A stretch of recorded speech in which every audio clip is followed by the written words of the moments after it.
মাধ্যমিক উচ্চ মাধ্যমিক শিক্ষা বোর্ড ঢাকা থেকে একটা জরুরি বিজ্ঞপ্তি দেওয়া হয়েছে 6 এর রেজিস্ট্রেশন বিষয়ে। ষষ্ঠ শ্রেণীর রেজিস্ট্রেশনে তারা একটা বিজ্ঞপ্তি জারি করেছে। 2025 সালে ষষ্ঠ শ্রেণীতে অধ্যয়নরত শিক্ষার্থীদের অনলাইন বা ইএসআই পূরণের মাধ্যমে রেজিস্ট্রেশন করা প্রসঙ্গে এখানে এরা এবার ফি জমাদান এবং ইএসআই পূরণের তারিখ দিয়েছে 17/8/2025 থেকে 17/9/2025, মানে দীর্ঘ 1 মাস বসে এই ইএসআইপের কাজটা শেষ করা যাবে। এখানে রেজিস্ট্রেশন ফি ধরা হয়েছে 50 টাকা, স্কাউট ফি ধরা হয়েছে 25 টাকা এবং রেড ক্রিসেন্ট ফি হিসেবে 8 টাকাকে ধরা হয়েছে। এখানে আরেকটা নতুন টাকা যোগ করা হয়েছে যেটা আগের রেজিস্ট্রেশনগুলোতে ছিল না। বেসরকারি অবসরপ্রাপ্ত শিক্ষক কর্মচারীগণের অবসর এবং কল্যাণ ট্রাস্ট তহবিলে 100 টাকা। এই 100 টাকার বিষয়টি আগে যখন রেজিস্ট্রেশন করা হতো তখন এই বিষয়টি থাকতো না। এটা থাকতো ষষ্ঠ শ্রেণীতে ভর্তি বা প্রত্যেক শ্রেণীতে ভর্তির সময় যে স্টুডেন্টের কাছ থেকে ভর্তি ফি নেওয়া হয় সেখান থেকে 100 টাকা আকারে বেসরকারি অবসরপ্রাপ্ত শিক্ষক কর্মচারীগণের কল্যাণ ট্রাস্টে জমা হতো, কিন্তু এবার এটা 6 এর রেজিস্ট্রেশনের সাথে দিয়ে দিয়েছে। এবং এই রেজিস্ট্রেশনের সময় যদি বিলম্ব হয় বা রেজিস্ট্রেশন করতে না পারা যায় তাহলে বিলম্ব ফি হিসেবে 50 টাকা জরিমানা ধরা হয়েছে।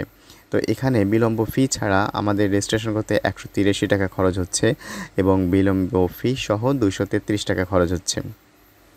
এবং এখানে একটা নির্দেশনা দেওয়া হয়েছে, শিক্ষার্থীদের অনলাইনে রেজিস্ট্রেশন সম্পন্নের পর তাদের তথ্যের পাশে নিজ নিজ স্বাক্ষর করা চূড়ান্ত তালিকার প্রিন্ট আউট বা হার্ড কপি শিক্ষা প্রতিষ্ঠানে সংরক্ষণ করতে হবে।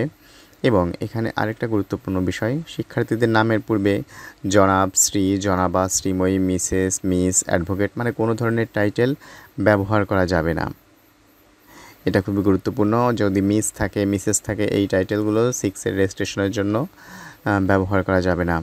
আর এখানে রেজিস্ট্রেশন করতে হলে সকল শিক্ষা প্রতিষ্ঠানের স্বীকৃতির হাল সন নাগা থাকতে হবে, মানে বিদ্যালয়ের স্বীকৃতি নবায়ন করা থাকতে হবে।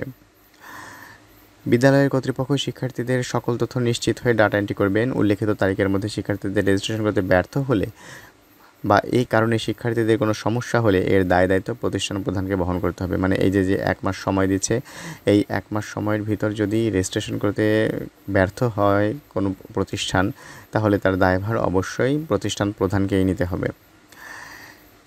এখানে স্বীকৃতিবিহীন, হালনাগাদ বা স্বীকৃতি নবায়নে এ ধরনের শিক্ষা প্রতিষ্ঠানে অনলাইনে রেজিস্ট্রেশন করলে পরবর্তীতে রেজিস্ট্রেশন সংক্রান্ত বিষয়ে প্রয়োজনীয় ব্যবস্থা গ্রহণ করা হবে। বিশেষ চাহিদা সম্পন্ন শিক্ষার্থীদের ক্ষেত্রে বিশেষ চাহিদা সম্পন্ন কিনা তা উল্লেখ করতে হবে এবং প্রমাণস্বরূপ উপযুক্ত কর্তৃপক্ষ কর্তৃক প্রদত্ত সনদ সংযুক্ত করতে হবে। মানে এখানে বিশেষ চাহিদা সম্পন্ন শিক্ষার্থীদের জন্য একটা আলাদা ঘর আছে, সেখানে টিক দিতে হয় এবং সেখানে সে যে বিশেষ চাহিদা সম্পন্ন শিশু সে বিষয়ে যে সার্টিফিকেট আছে সেটা আপলোড করতে হয়। প্রত্যেক শিক্ষার্থীর জন্ম নিবন্ধন নম্বর নিশ্চিত হয়ে এন্ট্রি করতে হবে। মানে ডাটা এন্ট্রি করার সময় অবশ্যই শিক্ষার্থীদের জন্ম নিবন্ধন নাম্বারের দিকে খেয়াল করতে হবে যাতে জন্ম নিবন্ধন নাম্বারটা ভুল না হয়। তো এটা হচ্ছে ঢাকা শিক্ষা বোর্ডের ষষ্ঠ শ্রেণীতে রেজিস্ট্রেশনের নতুন নির্দেশনা। অধিকাংশই পূর্বের মতোই রয়েছে, শুধু রেজিস্ট্রেশনের ফিটা একটু চেঞ্জ হয়েছে বা যেখানে কল্যাণ ট্রাস্ট বা অবসর সুবিধা বোর্ডের টাকাটা যোগ হয়েছে। এছাড়া আর সব কিছুই ঠিক আছে। তো আশা করি বিষয়টি বুঝতে পেরেছেন। ধন্যবাদ।